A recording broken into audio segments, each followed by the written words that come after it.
following program is rated TV MAL. It contains strong language and is intended only for mature audiences. This is Hall of Famer Ron Simmons, a.k.a. Farouk, and you're listening to Off the Top Rope Podcast. And if you're not, damn. Spend time with your family? Sure I do. Good. Unless a man that doesn't spend time with his family can never be a good man.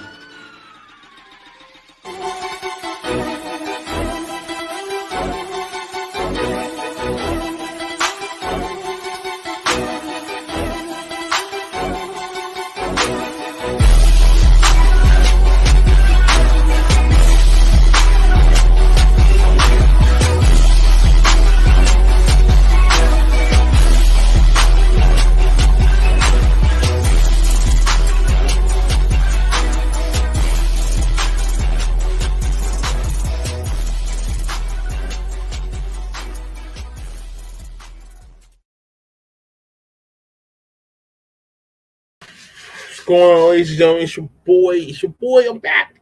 Black Card, I'm back. You know what I'm saying? This is season 6, episode 4. So we're still in the early stages of this joint. But thank you everyone for that slowly coming into the audience. And please enjoy your seeds, grab your popcorn, your drinks, and all the other shit. Let's get right tonight.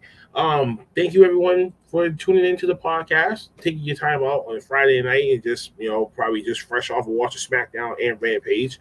We thank you everyone for tuning in. Make sure you do us the biggest favor in the world. Like, share, subscribe, be notified, and leave a comment below. Let us know what you think about this episode, previous episodes, the future episodes that we got coming for the podcast and the network itself. Make sure you copy yourself some merchandise too. If you want to see what you see, my snapback and my shirt, bonfire.com/store/off-the-top-roast podcast. You get the latest merch.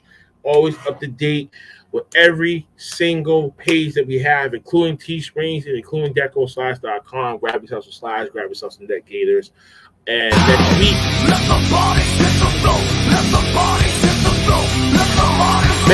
we're going to be in the middle of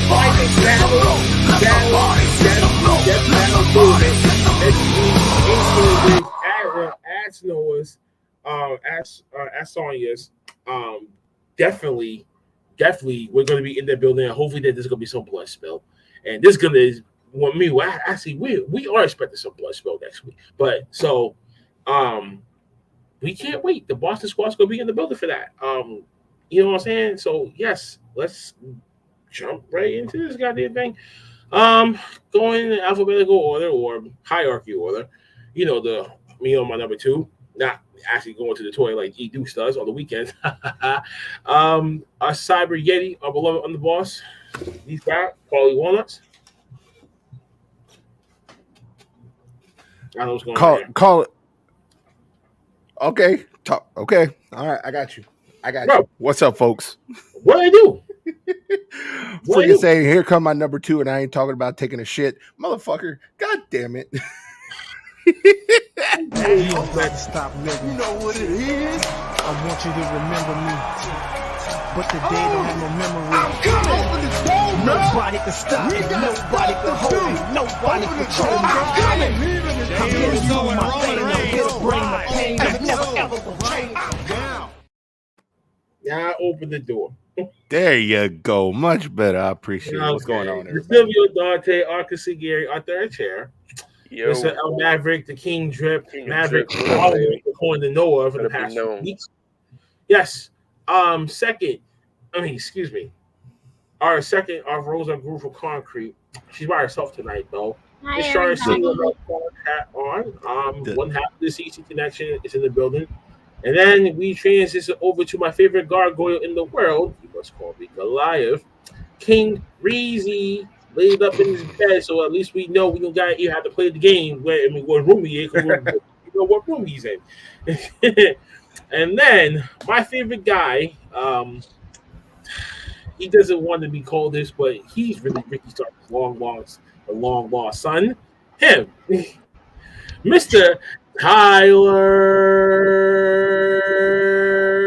Style. hit him high, hit him high, hit him low, hit him low, hit him high, hit him high, hit him low, hit him low. This time and last, Damn. Mr. Mini Fluffy, I guess you want to consider him that as he's like those, like this little what's those little chicklet shits. You like doing like the little marshmallow chick shits. He's like that rash will never go away, you know? Wait, did you just compare him to a Peep? Yeah, I compare him to a Peep. Just a chocolate flavored Peep. This guy right here, Mr. Fluffy. Mr. KB. I say more like the little Hostess Snowball. Nah, he's more like one of those like dodos. I gotta be compared to everything soft and sweet. What the? You are one of those little. Hey, I compared you to a rash that wouldn't go away, so I don't know what you're talking about. He's one of those little Debbie. No, he's one of those like old school little Debbie Hood snacks, shit like that. Like you go to the corner store that used to be for 25 cents. No, I'm like, I'm like the quiet motherfucker that's in the party that you keep fucking with throughout the whole night, and then at the end of the night. Nah, you a little Debbie sweet roll, bro. That's cool. You ain't. And look who's talking, Mr. Caramel Drizzle himself. Ain't your old ass haven't been producing. Wait. Ain't your old ass haven't been producing episodes in like a month? Like you can't call yourself a pod boss. And meanwhile, we're constantly working. Yo, man, back on the bench, man. But shout out to JP from the Irish Whip podcast. Yes. What's good, JP? Cyber still lives rent free in his head. Damn right, 24/7, 365. JP. The drink, and that's coming straight from the dark skinned Macklemore over there going to the thrift shop. That's the Humpty Day.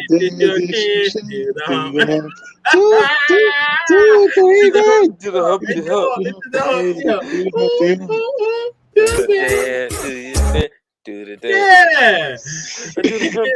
Yeah, hold up, Tyler. In the caramel drizzle. Oh shit. Something, Mr. Peep in the chocolate, in the caramel dizzle. Damn it, you. Oh man, we're already starting off the weekend right. I mean, we needed to kind this negative energy. It's positive. Hold up, Tyler, man. If you hope that means stop what we doing because she about to ruin the image.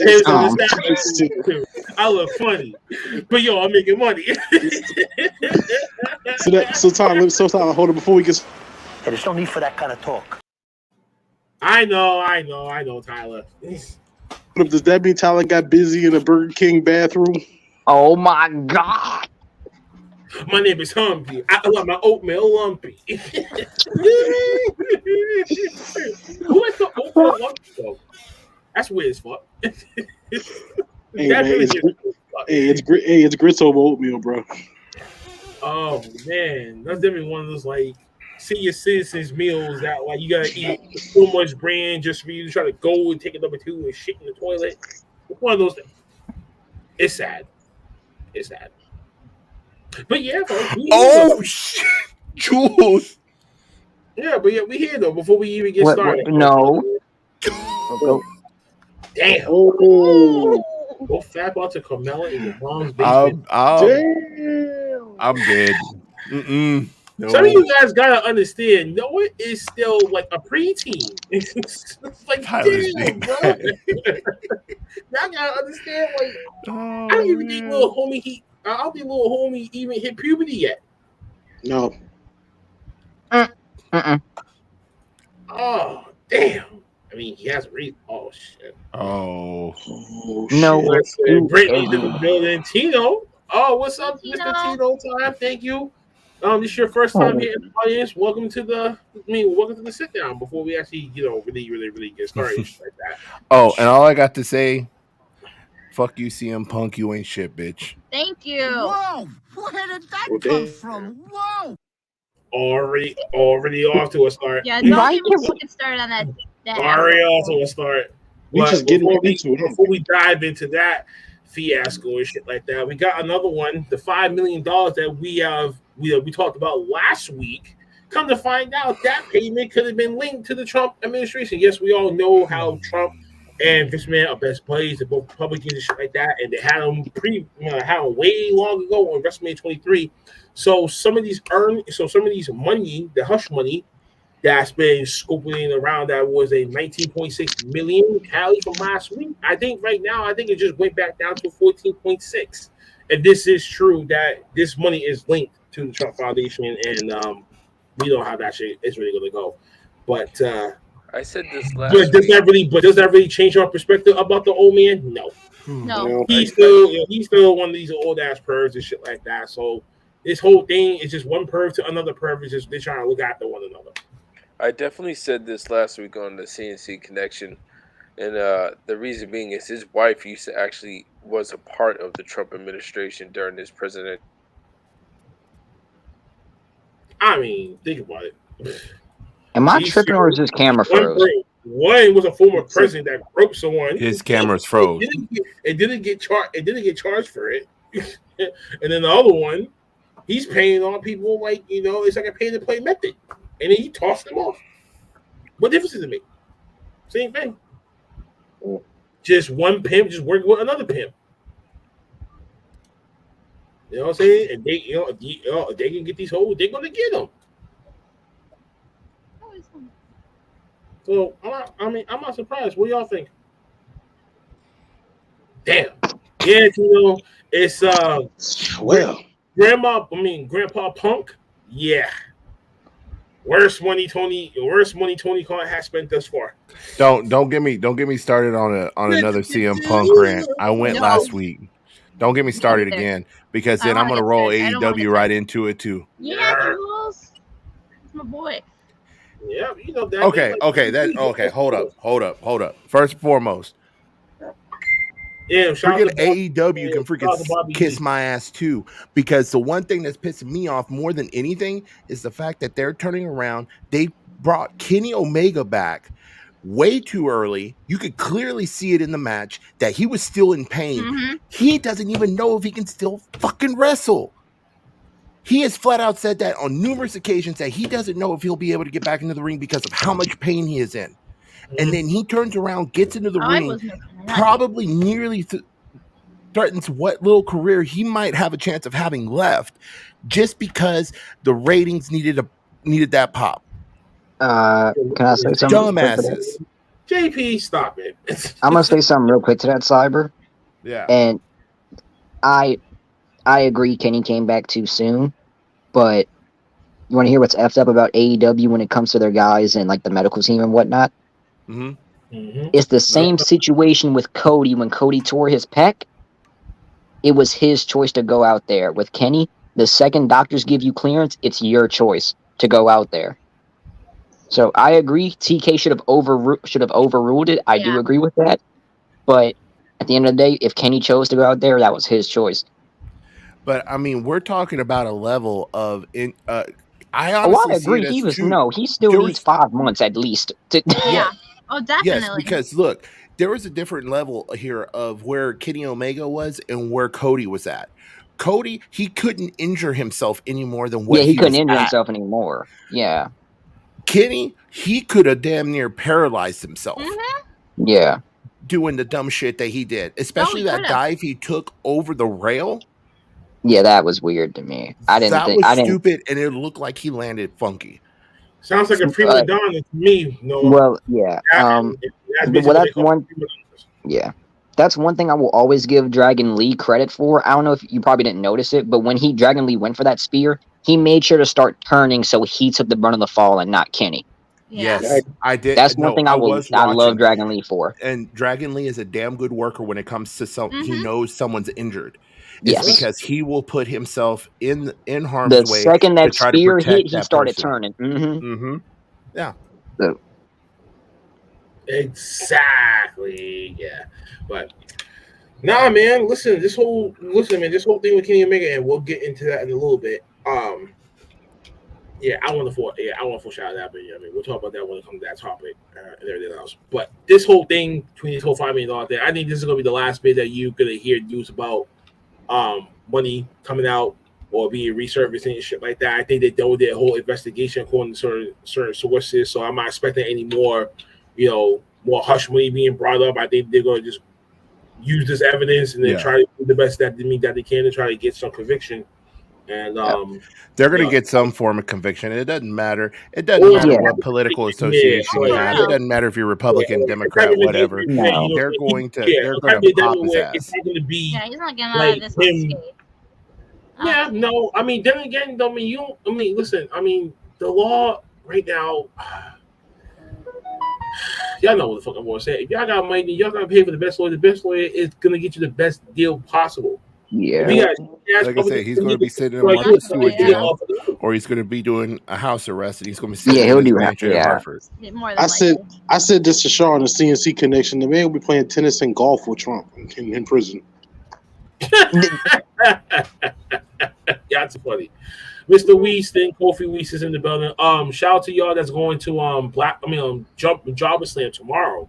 Jobber Slam 2 that's in Brooklyn. If y'all out there, y'all want to go enjoy a good ass wrestling event, go out there for real, man. And our boy Q's going to be out there too. You got Big Swole, you got Big Swole taking on Mia Yim for the Battle Club Pros Women's Championship. Nice. That card from beginning to end, including our boy Mysterious Q. He's gonna be there. I think he's fighting for the pure or the 5-point championship. 5-point championship. So good luck to him. I mean, unfortunately, I wish that we could have been out there tomorrow, but family duty calls for me tomorrow, so I can't. Anything else? But, it happens. It happens. But we support you, Mysterious Q. You know that, brother, man. Yeah, you the man, Q. Yes, sir. So enough of the old geezer. We're just gonna move on from here. So that was pretty short and sweet. I don't even really have to explain too much. Is WWE potentially gonna be up for sale now that Vince McMahon retires? According to Stephanie, there's some possibility. I think right now it's steering the course of what's going on in WWE right now, and the shareholders, the management team, got something to think about what's best for business. So no one's for it, and apparently in this interview, no one forced her to come back. That she offered to come back and help. Apparently, trying to rectify the situation of why she was released in the first place before this whole scandal thing kind of hit the surface. So she's doing a pretty good job at this. I mean, for a co-CEO, she's doing her part. Well, don't be on TV too much. Handle your business behind the scenes, and let's not hear from you until it's like big, extensive news that it needs people's attention. So, can I pretend WWE up for sale? Yes, but are they gonna be buyers that's gonna be serious to do it? Unless your name is Disney, listen, no network is going to put their money together to do what they did for WCW back then. That video library alone is worth so much. Oh, it is. Let me put it to you like this. I don't think it's going to happen. I think Stephanie McMahon and Khan are realizing how much of a value they're starting to put back on the show. You can just tell by the ratings for the past couple weeks. You can tell just based off the ratings for the past couple of weeks. It's starting to gain value again. They've already named Shawn Michaels as vice president of creative right now. Shout out to Shawn. Wait! I thought he was vice president of the talent. Relations creative. No, he's talent and creative now. He's talent and creative. Yeah, but isn't he? Yeah, but isn't one of those roles part of the talent development too? Yes, pretty much the position that Triple H had when he was in it. So the position Triple H had when he was running NXT, now it's Shawn. At NXT anymore. So now who took over his role? Shawn. Yeah, Shawn. Shawn took over that role, and then I'm sure one of the other coaches took over his role. But anyway, my point being is they wouldn't be continuing to appoint people to these positions if they didn't have an intention of staying in their positions long term. Especially when it comes to Triple H, especially when it comes to Stephanie McMahon and Khan, all they're doing now is I think they're trying to solidify themselves now, especially with them going into to the shareholders. You mean Cyber, right? Yes, to the shareholders. So pretty much what that means, also with this extension of NXT they're about to do here in the coming months, with UK shutting down a month and let some change, maybe a couple of months, and really see some big changes in NXT. I'm praying we get some sense of black and gold back. I think we will. We will get some form. It's not gonna be like snap of a finger. You know what I mean? And this is my personal opinion. They can't promotion and all this shit that's gonna get people, the old people that used to watch Black and Gold, to come right the fuck back to watch it again. So it's gonna take some time. I Now, say give it this- a year because of NXT Europe starting up next year. I say give them that calendar year. And I can tell you Yeah, this right, and yeah, I can tell and you, also another set of news too. Now that NXT UK is gone, and there was a maximum, I think, 25 people that was releasing within 36 hours. yes, because they weren't willing to And that's why relocate we see to the the U.S. invasion starting off at Heat Wave Mhm. on NXT on Tuesday. Yeah. Now you kind of see some of them crossing over, like Tyler Bate. He came out at the very end, and now you kind of seeing that. So like, So they really, so they're about to go back to the black and gold because now you're converting over 2 rosters, and you're making that roster whole as of right now, which is a smart idea. And I don't going overseas. That's cool. And I don't know if we're going to cover this tonight. I don't know if you have it as one of the points to cover, but with If this it's whole not thing, here, if it's not here, Saturday, it might be on the CC Connection tomorrow. okay. Well, my whole thing is the whole situation of the network deals in regards to them possibly going over to Netflix to start airing Raw, SmackDown. That's it. That's it. We'll cover that next. We'll cover that. Oh, okay. I didn't know if you had it on the. I did. Had it on the list. I had that. All right. Okay. We're gonna talk about that. But unless your name is Disney or you have many networks partner up and become silent partners, and one of them gotta be a front, then I don't know. Disney is only going to become a partner of WWE. I don't think they're going to jump full blown into it because I think in other parts of the world they're carrying what I'm envisioning though, because it's going to take a lot to buy out WWE for right, and no, it's going to want to say, okay, I'll pay the tab by myself. They're going to want some people like, yo, come in for 15% of the shareholders, thing like that, or being, saying this, and whatever incentive that they can get out of it, and over to say, okay, if I'm going to put my investment into this, then by next year I should be expecting this percentile being up. So you don't want. So big companies do not like losing money.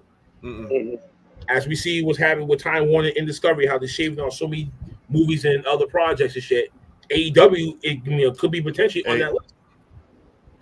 If they keep on going down the hole that they're going down right now, they will. Then what the hell makes you think that WWE will not be scathed? Black, if Vince was still in charge, I would probably say, oh boy, Monday Night Raw will feature Mickey Mouse next week. After Jules, this episode, be patient. Wait, Jules, be patient when it comes to these things. Now that Triple H is back, it's not going to be snap of a fucking finger. It's going to take time, guys. To develop. This was story. I mean, that's the reason they pulled Pete Dunne just completely off of TV. Yeah. Think about that. They've been off of TV for 3 consecutive weeks. They're changing him as we speak. And it's going to be him versus Ridge Holland and Sheamus to start him off with. Then he'll go up on his own afterwards, just to end that storyline right there. Like this whole gimmick was a joke. I hated it. Blah blah blah. I'm going back to me. Fuck you. Brittany, kiss my ass. On that front, in regards to bringing the cruiserweights back, here's the problem: if Triple H could have gotten his hands on Kushida before he left and signed with. No one wants to see that. That orange potato in a wrestling match. We don't want to do that. And we definitely don't want to see a guy dressed up in a Mickey Mouse suit trying to wrestle. Oh my god, that's one step backwards. Fucking suit. Hey, if Vince was in charge, if Vince was in charge, we could be getting that. We could have been getting that for real. Probably would have. Oh, the bruiserweight. Okay, I'm sorry. I thought you were talking about the cruiserweight division. I'm like, no. If they were going to do that, if they were going to do that, title, bring back the cruiserweight title. Yeah. So Triple H, how about neither? How about neither, and we just get a TV title that's shared across both brands? That's fine. I mean, I would love to see the TV title back. Bring back the old WCW feel. I mean, a guy like Dijak could really benefit. I'm just saying. Yeah.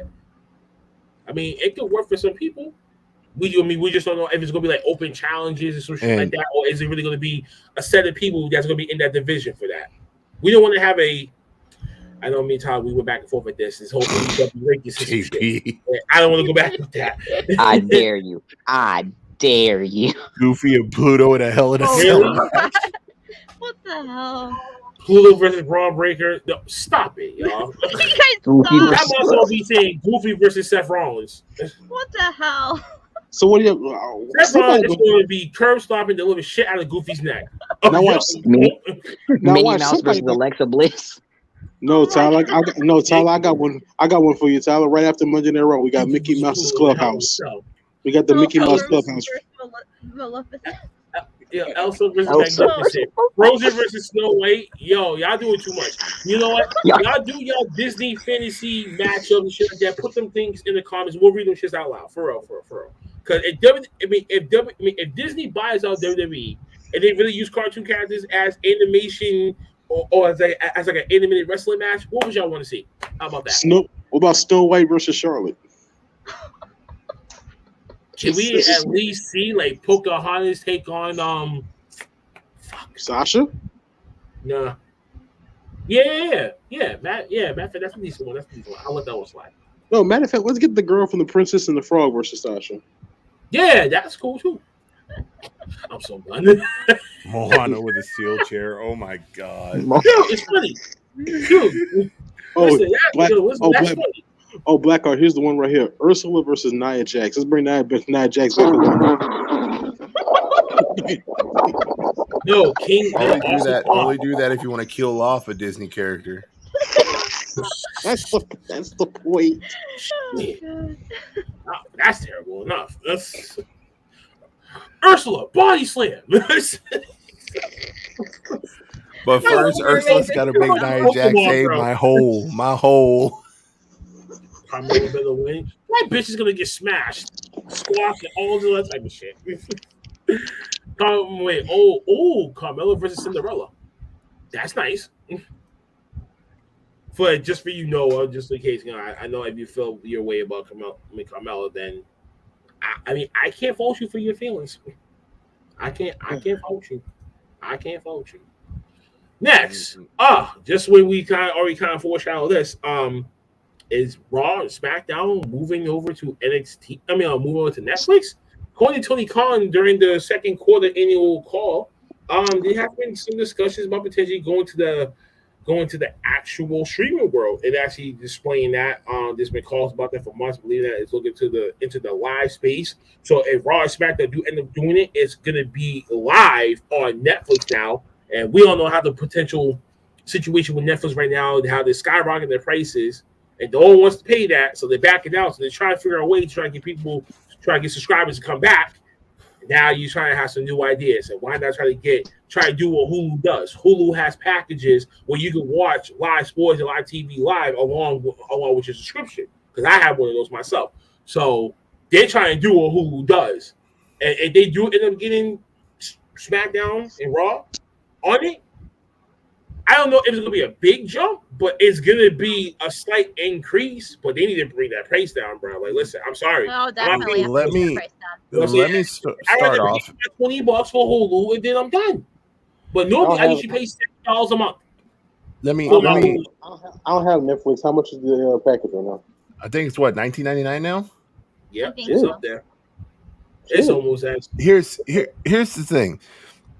Netflix, they're going to get ready to get a lot of shit on there that is actually pretty decent. Like, I'm not real big into animes, but the big thing that they're about to start showing is they're going to start doing. There's only like 2 or 3 animes on Netflix that are good. The rest of them are trash.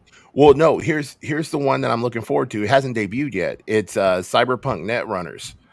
That one is actually. Oh my god, that's funny. Man, Rapunzel would freaking choke out Bianca Belair. We know this. Hold up.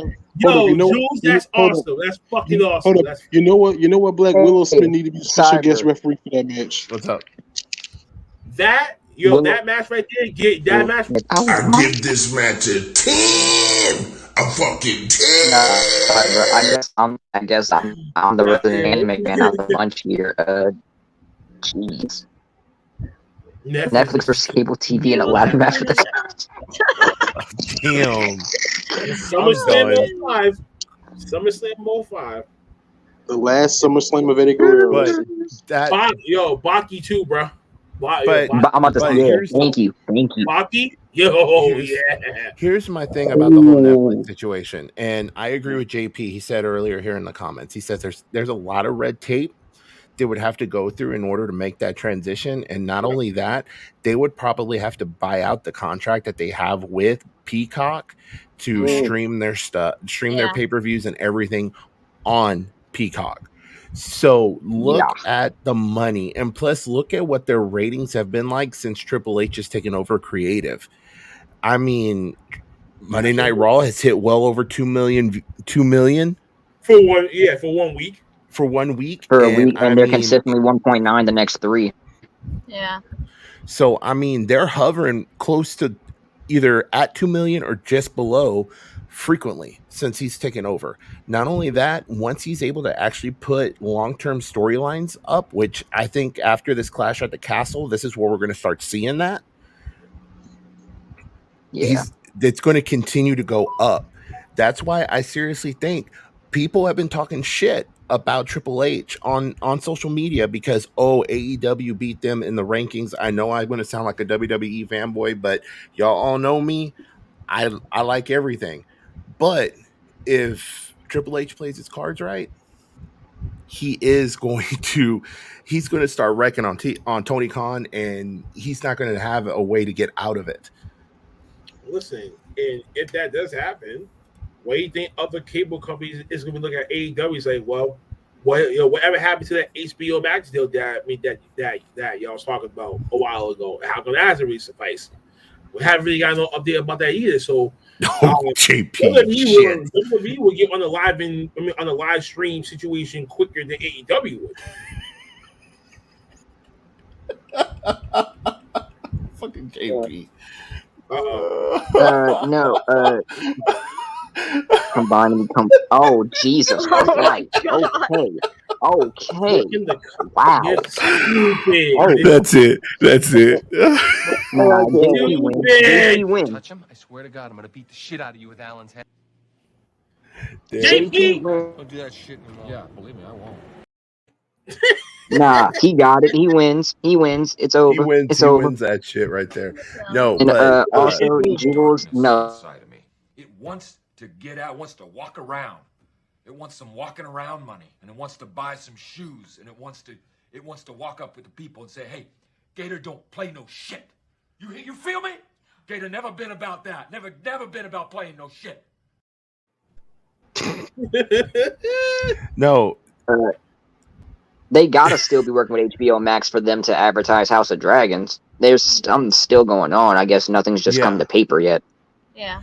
Yeah, I think it's all preliminary right now between AEW and HBO Max. I think they're letting them advertise this Game of Thrones prequel, and they're just going to see how it helps the ratings out for that. And I think that's going to determine what kind of relationship they have going forward.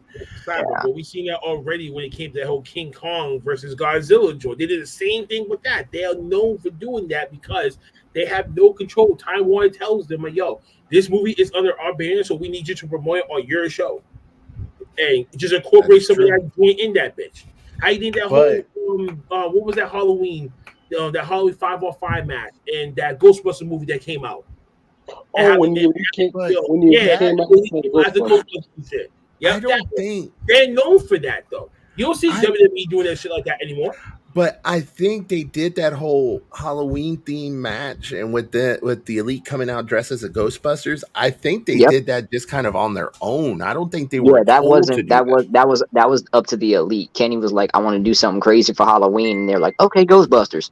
Yeah, that wasn't them being told to do that. Yeah, Kenny wanted to do it, so he was like, "Let's just do it." Yeah. So realistically, there's only been 2 situations where movies have kind of been pushed onto AEW to promote, and it was that Godzilla movie, and then it's this prequel to Game of Thrones. Yeah, House of Dragons. Yeah. Didn't the Elite also became? Wasn't it also a member of that was free? No. Wait.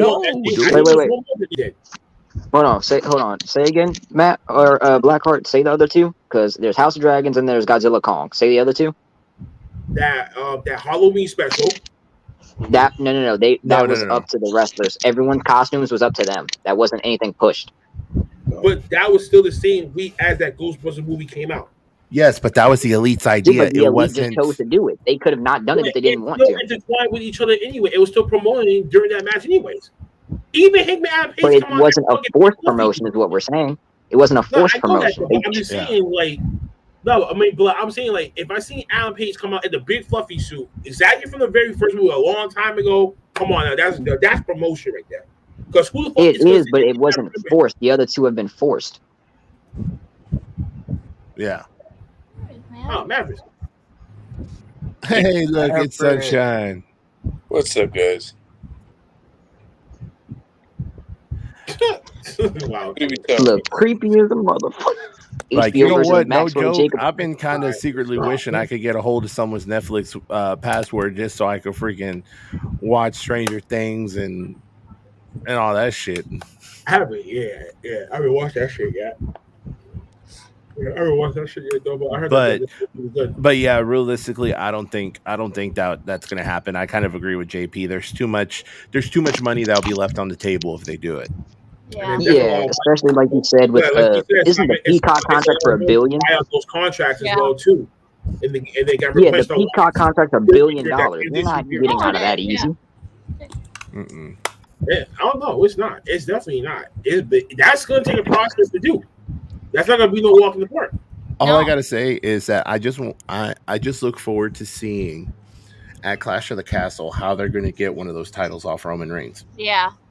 Both, you mean? Yeah. Well, no, there's a lot of infighting between the networks about title situations. Oh no, I get that. I'm just saying that Roman loses to Drew, which is more than likely going to happen. You can easily just have Drew and Cross face each other for one, and then boom. Off of Drew. Yeah. You have just Drew versus Cross for one of them, and then you're Karen Cross just takes one belt off of Drew. He's right? That's done. Because I mean, call me crazy. I thought maybe you'd show some fucking balls. City on the Hill. Y'all need to watch that. Yeah, Good it's series. Because I think after this pay-per-view, I think it's when Roman Reigns is planning to take a pretty lengthy amount of time off till January. Yeah. Oh shit, January. Oh. Which means he'll be back for the Royal Rumble. And guess what they're going to set up in January for him? When he goes off. One or two things. Either they're going to set up the feud with The Rock, or they're going to set him up to get the title again.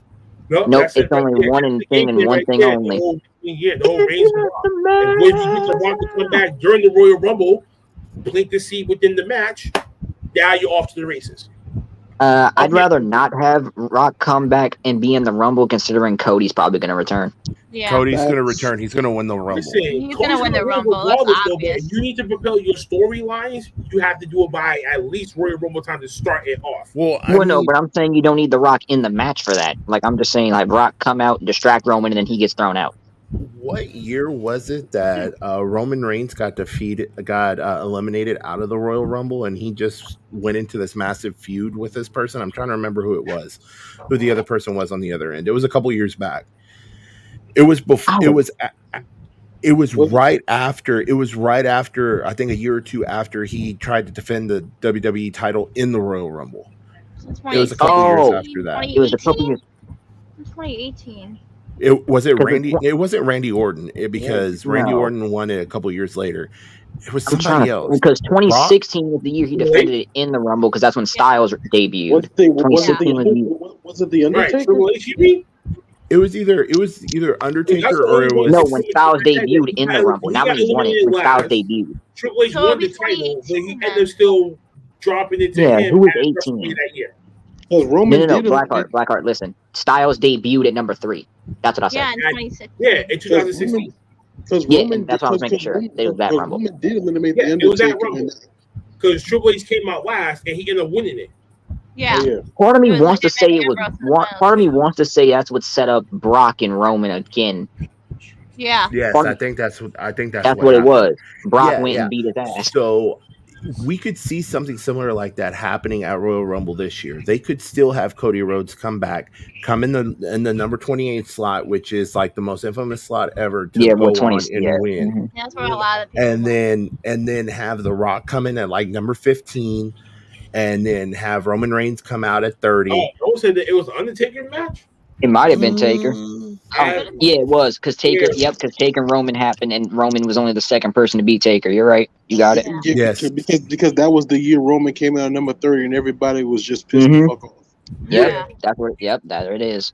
But like I was saying, you could still have The Rock come in as originally make him look like he was coming in as an alumni, entrant into the Royal Rumble. Have him come out like number 22, 23.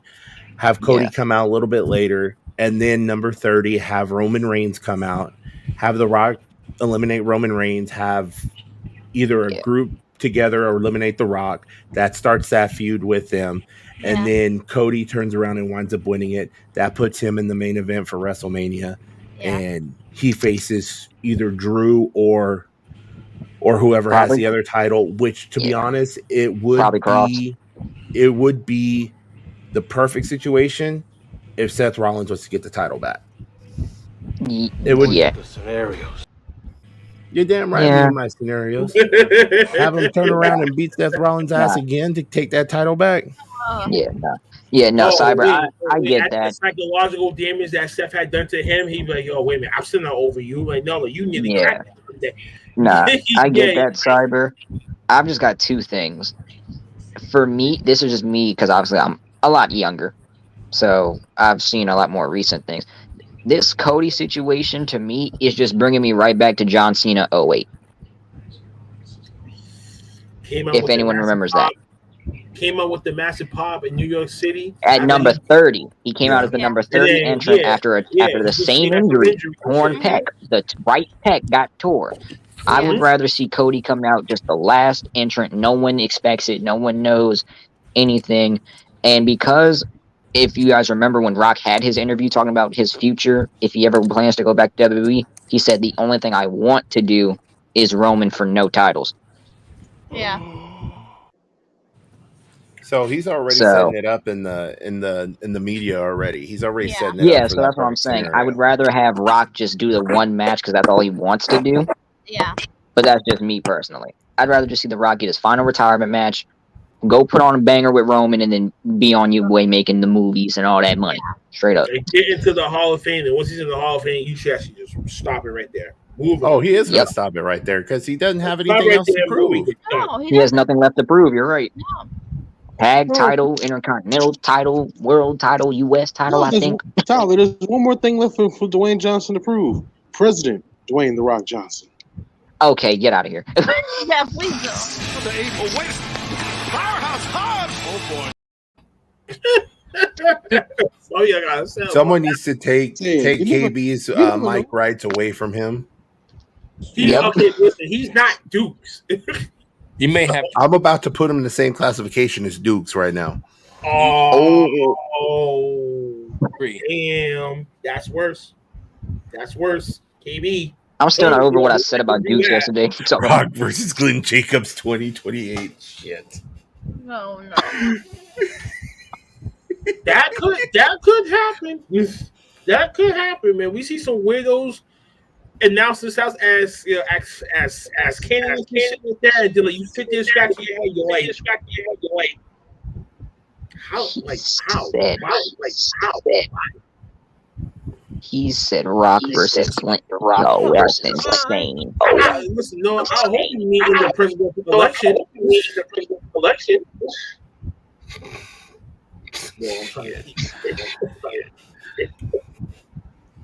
Damn, you heard what Jules said. Back up AB, bro. AB got backup, huh? He always got. I guess so. I guess so. Lucky me. She's like this. She's I'm coming after you. YOO. Someone get that Folsom hooked on phonics. We're gonna take a quick commercial break. We're back.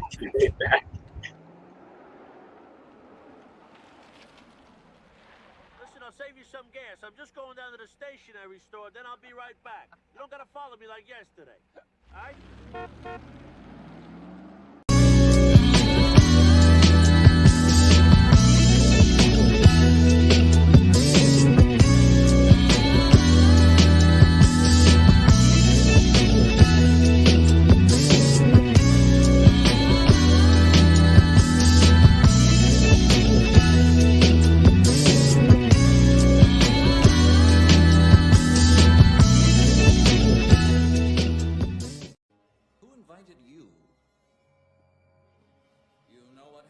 gatecrashers? They have to match wits with the Riddler.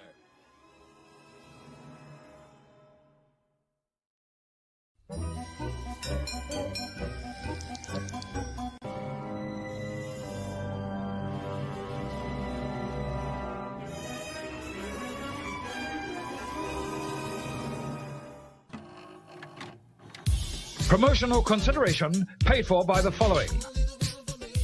This is RCW Heavyweight Champion Mysterious Q, and I want to give a special respected shout out to Off the Top Rope Podcast for the sponsorship. Thank you, and you are respected.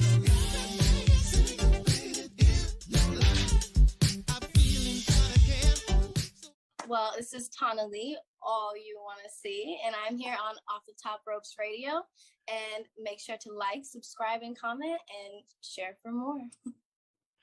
Hey, what's up, guys? This is Miss Layla Gray, and you are listening to Off the Top Rope Podcast. Y'all need to check out this interview. Check out my man, because he knows how to do his damn job. So, check it out. Stay tuned. You spend time with your family? Sure I do. Good. Because a man that doesn't spend time with his family can never be a good man.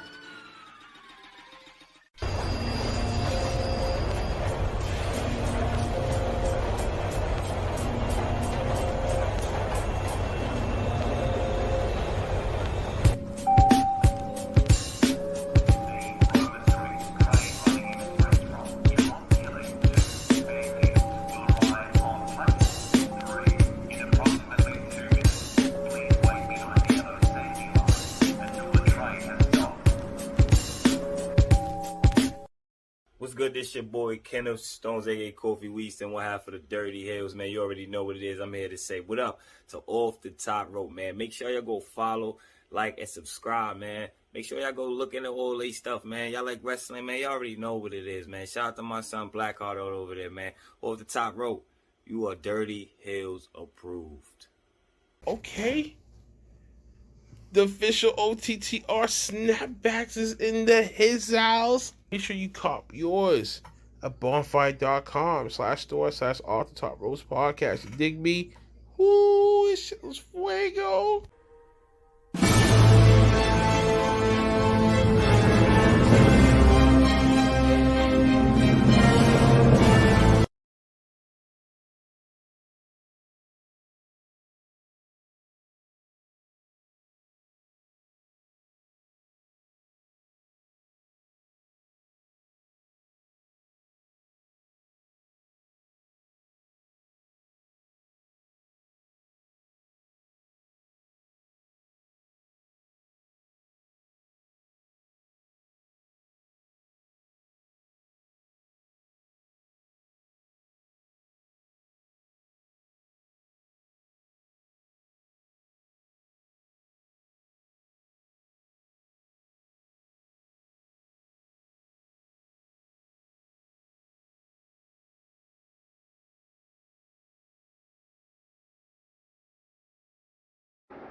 Mr. Bingle has left the building.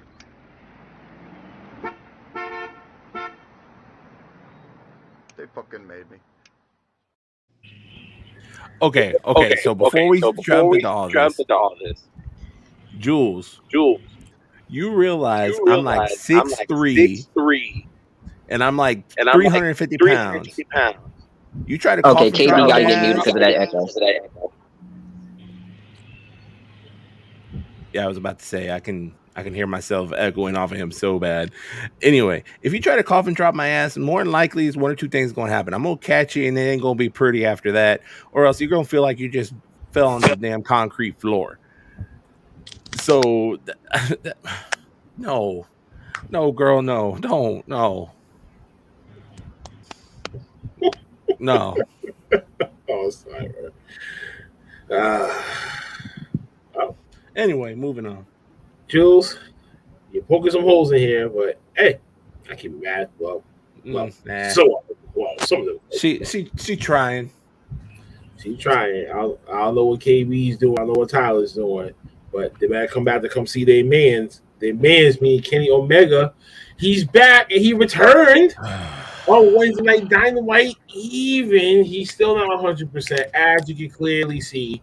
Once he took out the jacket and some of the maneuvers that he was doing, even though some people proclaimed that he played along with that in the match, but you can still tell that he was still rusty. He just came back after 9.5 months of being on the bench with 3 injuries, so that's a lot of time to be healing up and everything.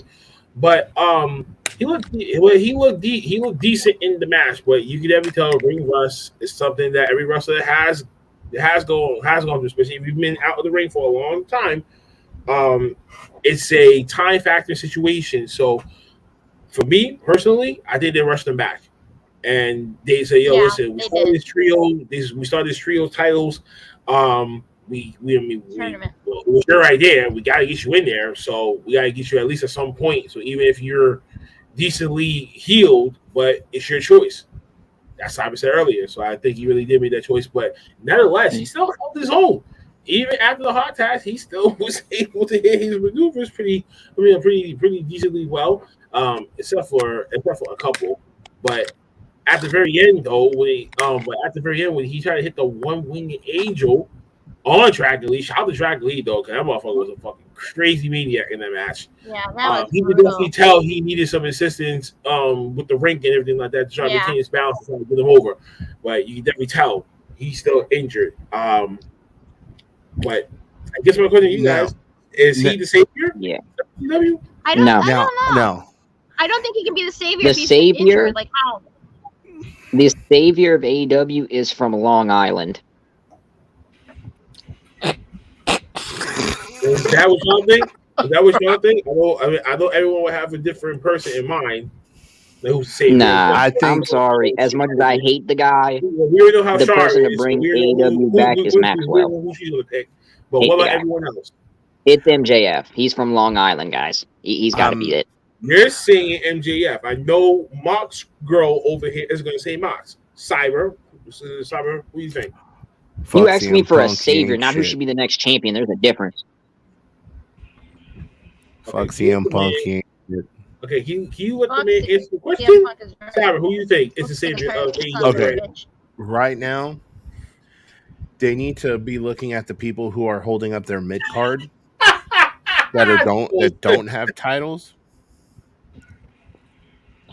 and that are out there working every week. Those are the people they need to be looking at, and those are the people that they need to be developing to get into this main event picture. I know some of y'all are gonna like what I'm about to say, and I fully expect to hear y'all saying Grandpa CM Punk, bitch ass motherfucker. How about that? Don't get me please no, please don't get me started because Old man Punk should never had that goddamn fucking belt. I told y'all they should just let he's pulling the exact same shit he pulled in WWE back in the early 2000s. Ridiculous. Hey, John Cena and Triple H. Come on now. First. I'll get y'all Triple H and John Cena both called that I'm shit. sorry, baby girl, but CM Punk's been but Tony Khan's been sucking that grandpa dick over there, so he's gonna win. Of course he's gonna win. That's what's pissing me off because he doesn't deserve that fucking title anymore. But what am I gonna do about it? I have no control over it. So let me tell you. The one person out of everybody that they have in the mid card, there's mainly just one person I see that they just need to give the right story and he could become a main eventer. Powerhouse Hobbs. Possibly. Yes. Powerhouse Hobbs.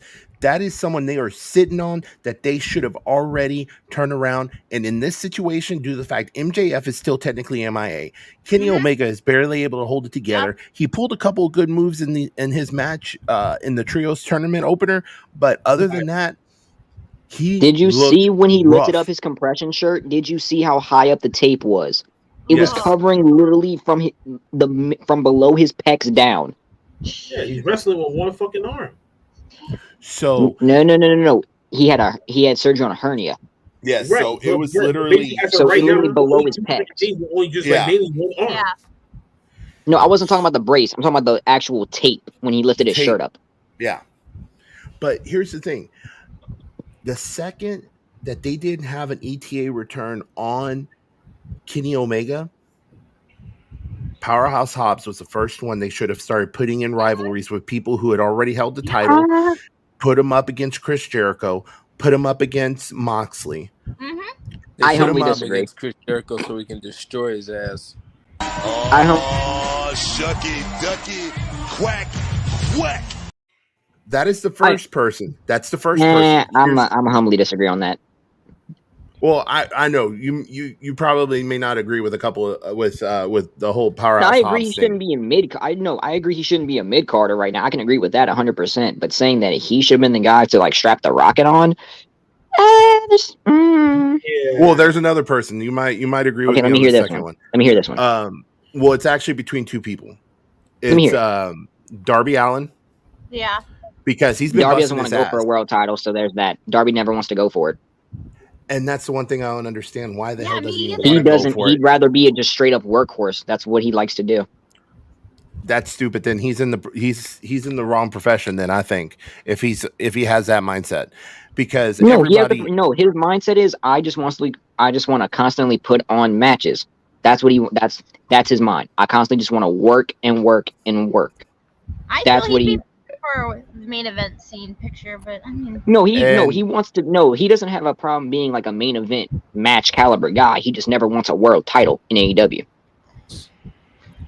Okay, so it's Hobbs, him, and then maybe he just feel like he's not mentally prepared, or probably doesn't want that responsibility. He's like, nah. He doesn't want the responsibility. He'd rather just go out there and work. And then the certain last people, one. I mean, who always want to be champions, never been champions, but certain people that were champions, it was actually said in interviews, I hated being champion because this, that, and the third. The whole perspective changed for you here. Now you got people that look at you like he doesn't even deserve the belt. Yeah.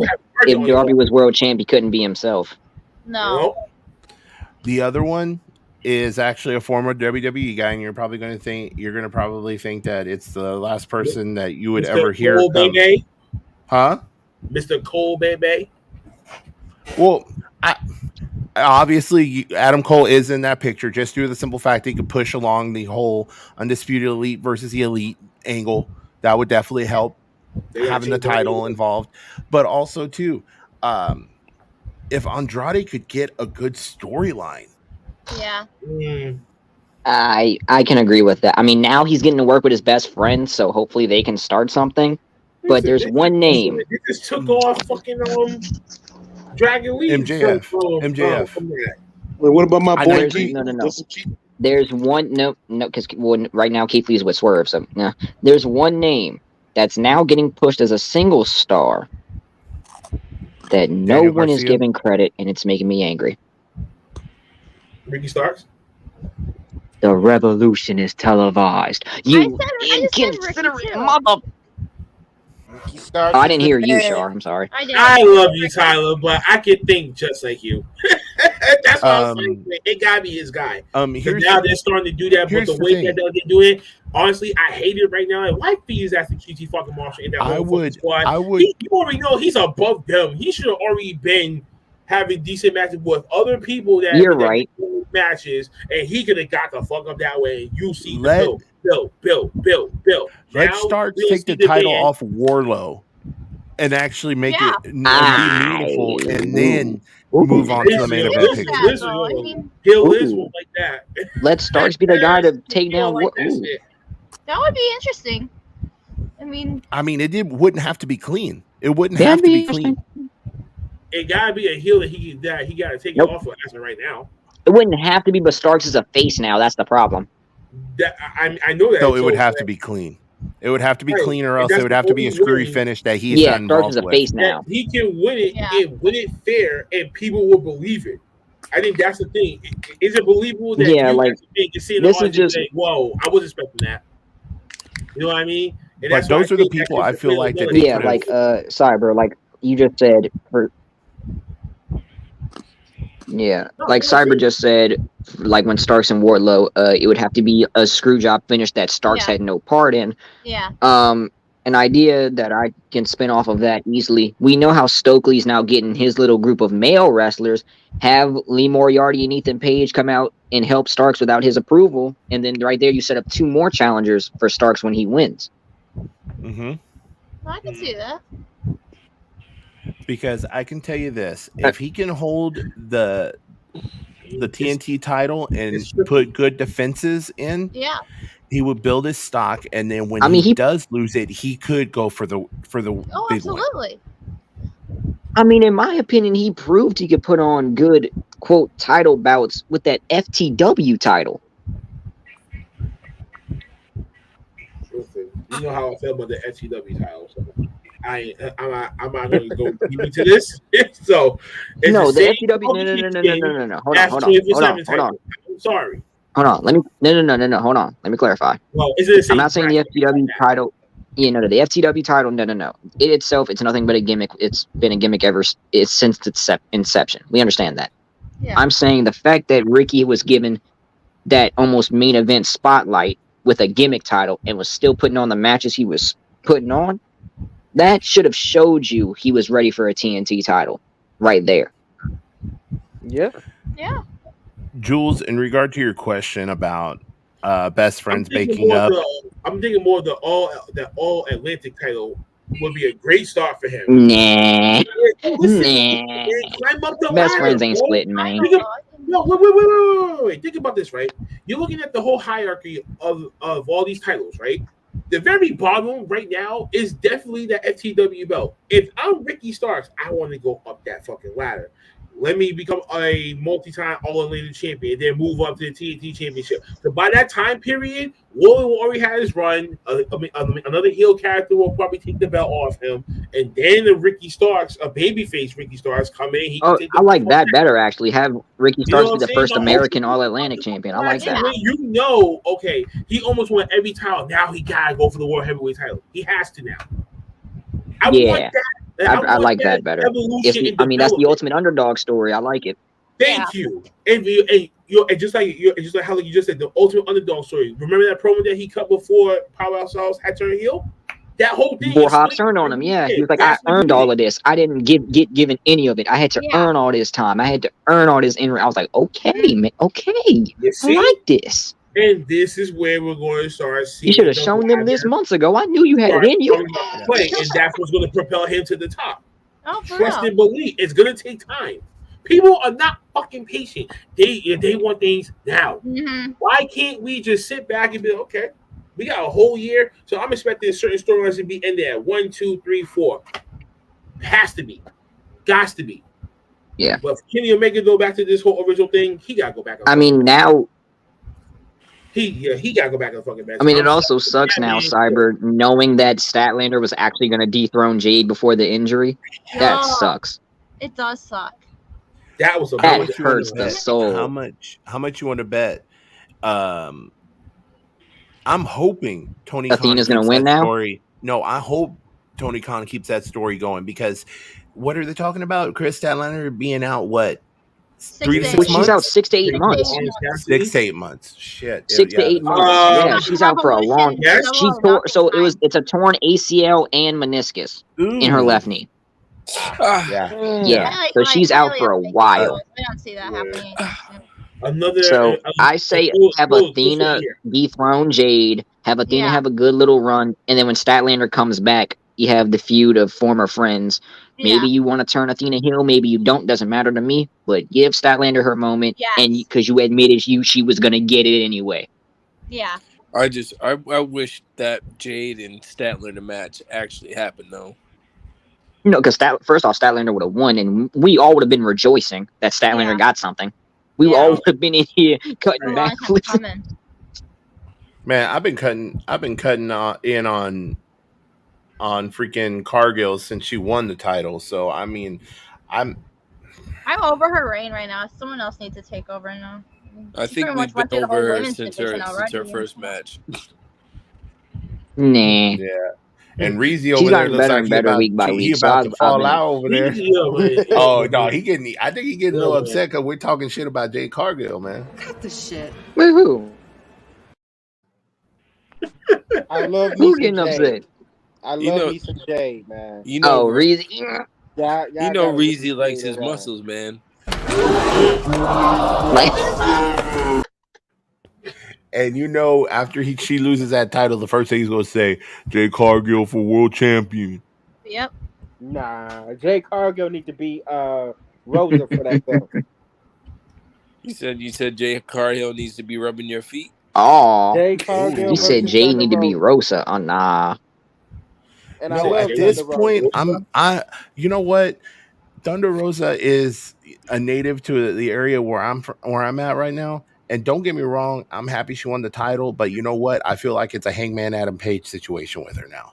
Mm-hmm. It's her run is stale, it's stagnant. Yeah, it is. What has Tony Khan had her doing since she won the title? Tagging with Tony Storm? Are you serious? Yeah. No. Nothing. Well, no, nothing serious. How about that? Nothing really serious. That like, okay, this was a championship run that we can remember. It hasn't been barely anything at all. No. Nope.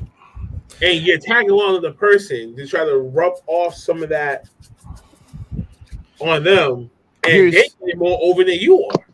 Here's the deal. You know what? At this point, I would much rather have another Britt Baker title run than to freaking have this shit going on right now.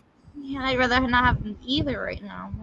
Yeah, but you know what? Britt Baker is just like Charlotte Flair. She knows how to Yeah, make I don't title want run to see her in the world exciting. title picture anymore anytime soon, please. Yeah, but she also. But who else? Respectfully.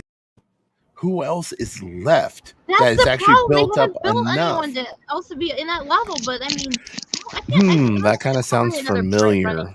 Man, what about Tony Storm? Let's see what she can do with it. And then, I mean, Tony Storm has been it's beaten coming down close by to herself 3 ways from Sunday. Listen, it's coming close to it that you know that Tony's going to win it next. Of course, More than likely. they have her on a win streak right now. That's all that you need. Mm-mm-mm. There's a fire lit under your ass, and good booking.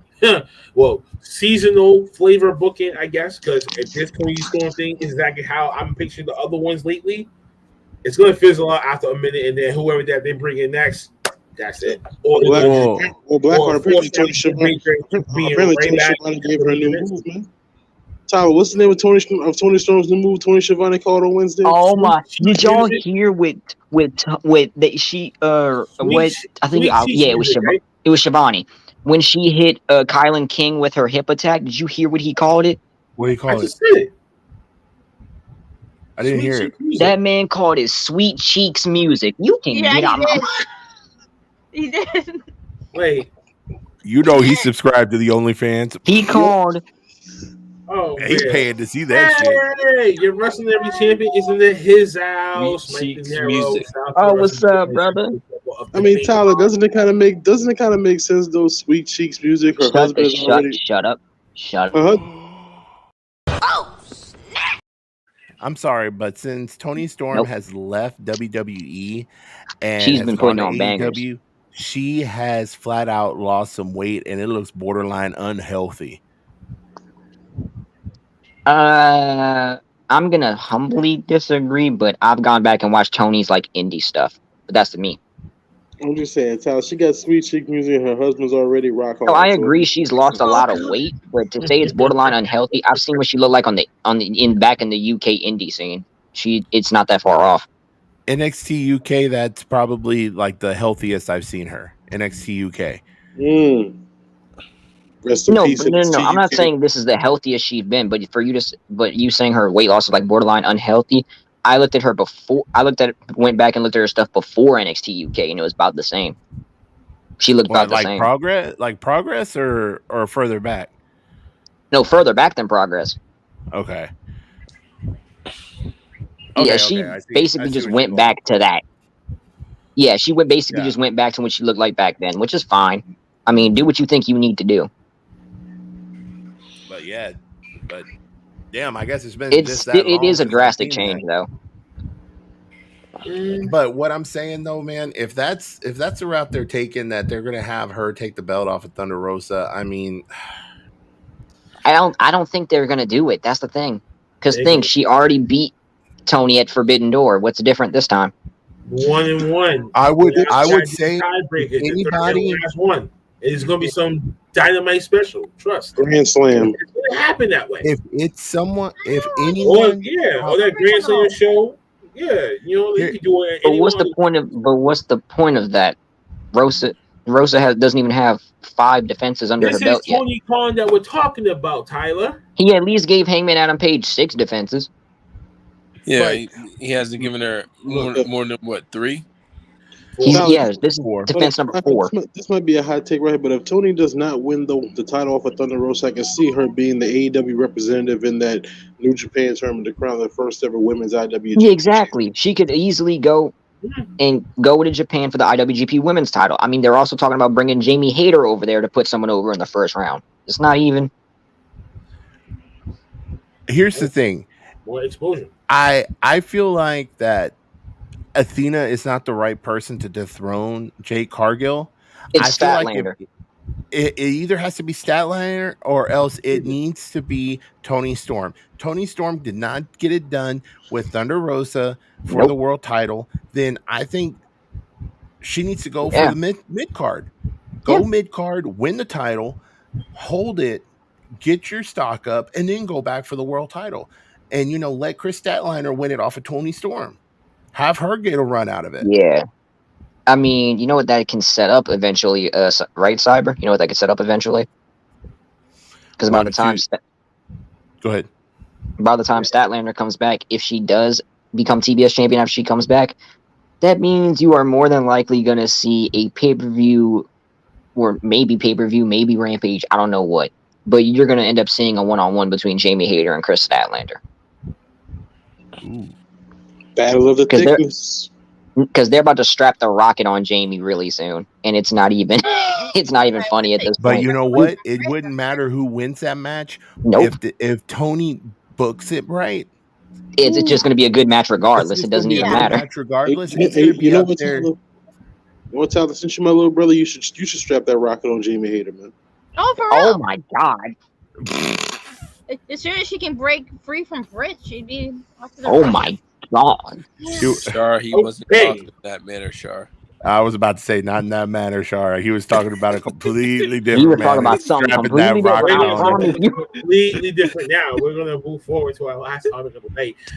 This whole WWE contract tampering situation. I don't know if you want to consider it contract tampering situation, but sources have confirmed that WWE some higher ups in WWE have reached out to a particular AEW wrestler still under contract with them, and basically with the AEW. We don't know the name of this person, but I think if you get some type of idea, it might be someone that's like mid card or high up that's reaching out to some people to come back to WWE eventually. But apparently he has said that he's fine where he's at, he's good where he's at, and everything else. So we don't know if there's like direct contact with the person, or it's just like or it was just like a word around situation. But stories that we still yet develop as of how exactly this thing transpired, who exactly backstage is the person that they're trying to reach out to. So that's according to Fightful selected other sources of the wrestling pro scene. So all right, for my first question, is Road Dogg back with WWE yet? No. It's a matter of time. Because he's gonna come back, and yes. Who's in AEW right now? Billy Gunn. I'm just an ass man. You already know. We know that, Tom. That's the connect. That's the number one connection right there. And he brings his sons with him. Yep. I mean, I was going a completely different route with it. No, what I'm saying is like whoever he asked, whoever reached out, the way he did it was he went through Road Dogg, because Road Dogg's not with the company. Road Dogg went through Billy Gunn. Oh, okay, I get you. Yeah, okay. You know what I'm Got you. All right. So he didn't go directly to the. You don't. Yeah, he thinks he had to do the workaround. Okay, I feel like. If that happened with Billy Gunn, there were other people that used to be in WWE. That was one of Triple H's people or disciples as I call them. They still got each other's numbers. They can easily be texted back, motherfucker, for boom. Of course. And something just get leaked, and that's how this shit spilled. De Niro, I have a feeling if it was something like that, there's only one name that comes to mind that he probably had like one of the best relationships with. Well, actually, two people. Adam Cole, one. Yep. And the other one, Keith Lee. Yeah. Keith Lee, because Triple H was huge on Keith Lee. Yeah, Triple H wanted to just make Keith Lee because come on, he made him a champion for crying out loud in NXT. A double champion. Made him a double champion. Double. Yes. So if he would have stuck it out and been there when Triple H took over, he would be going against Roman Reigns for the unified titles. Can I throw out a third? Can I throw out a third name for you just to think about, if you wouldn't mind? What's Samoa Joe? No. Absolutely Swerve, because now Hit Row's back. Swerve. That's another name that could have possibly been. Also, I wanted to bring this up as well. The original three was supposed to be them three that they brought back anyway. Well, no, but I'm saying that whoever this talent was that was contacted it could also be Swerve, just because they brought his boys and his girl B-Fab back. I'm just saying. Andrade too. Yeah. I don't think Andrade had as much connection as Adam Cole and Keith Lee, Andrade was just more of that workhorse that Triple H liked. Former NXT champion himself, one of his disciples before he got called up to the main roster. You got to remember where Andrade came from too, and that was still underneath Triple H's era as well. That was the early stages of. It was, but the thing is, if you paid attention to NXT during that time, you could tell like Drew McIntyre was closer to Triple H than Andrade was at the time. You could see it.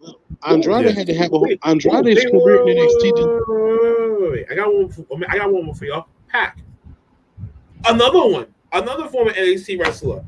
Yeah, that was way before. A long time ago. That was way too long ago, son. But Tyler, if you remember though, Name how Andrade's many career. people, ex-wrestlers that came to AEW. But I think Pac was in NXT 2015. To go down and be like, okay, who the fuck can it really be? It's like finding Waldo. Where's Waldo? I get what you're saying, but that was 7 years ago. I highly doubt Pac would have been the one. But also huge names like from WWE that I think may have gotten a call too. John Moxley, obviously, just due to the fact of just of who he worked with was in regards to the Shield. It had to have been either Seth Rollins or it could have even been Roman that could have reached out to him and been like, "Hey, how's it going? What's your once your contract comes up, what's your plans since Triple H is in charge, or would you consider coming back?" I don't think I would. Like I've said multiple times. Hang on. I mean, there's guys, some things over there. Hold on. There's too many people. What that have I always said when it comes to people going to a wrestling company or anything? Money talks and bullshit walks. Yes. Triple H throws the right amount at Moxley, he will turn around and return his about the money though for him. I mean, look at Mox isn't a money thing though. Hold on, when he was in WWE, they offered him a crap load of money to stay. He wouldn't even look at the damn contract. So how are we gonna sit there and say money is an? That ain't money with Mox, bro. He doesn't care about the damn money. He's in fact, Shar, I'm gonna with you on that. If anything, that for a long ass time ago, I said certain people left WWE to go to AEW because why? It's not about the money with them. It's about the shit that they. It wasn't about the money. It's about going to give that rejuvenation again. So you have to go do that. This is what people that go to the people that come to WWE be there for like 8 to 10 years and then leave, go off in the indies, reboot themselves. And then they come back. Now they're off to the fucking races. That's what every superstar nearly fucking does with the pattern. There's another person. Hold on. I'm sorry. There is one other person, not AEW, but I can tell you this. I can guarantee you he got at least one phone call. Regal too, especially Regal. Oh, yeah, that could have been it. Matt Cardona. He was the talent scout that Matt Cardona did shit, scoping out the talent and everything like that, and taking notes. He was on top of his game. Hell yeah, that's another one too. Matt Cardona, I guarantee you, even though he's not AEW, I can guarantee you someone from WWE contacted him. He said he would go back to. No, he said in the interview like a few days ago that I just need one guarantee from Triple H if I'm able to come back. Nothing from that podcast gets touched. Everything over here, the shit that I'm doing, that's all me over here. He's allowing them to stream again. So of course he's gonna. He's allowing them to go on Twitch again too. But that's all that he wants. He wants to make sure that his other activities is not entwined with his but he's talking about his thing that he does with Myers every time on YouTube. That's what he's specifically mentioning. Oh yeah. The major wrestling figure podcast. And I can tell you this much: that whole G4 thing, I bet you anything Triple H is giving it to God, his name's on the tip of my tongue, and I can't believe I'm completely fucking it up. G4, right now. wait, Xavier Woods? Grandpa ass. Shut the fuck up, dude. God damn it. Yes, I'm Xavier Woods. Xavier Woods, I bet you he's getting a bigger chunk of that now. Won't surprise me. He gotta be.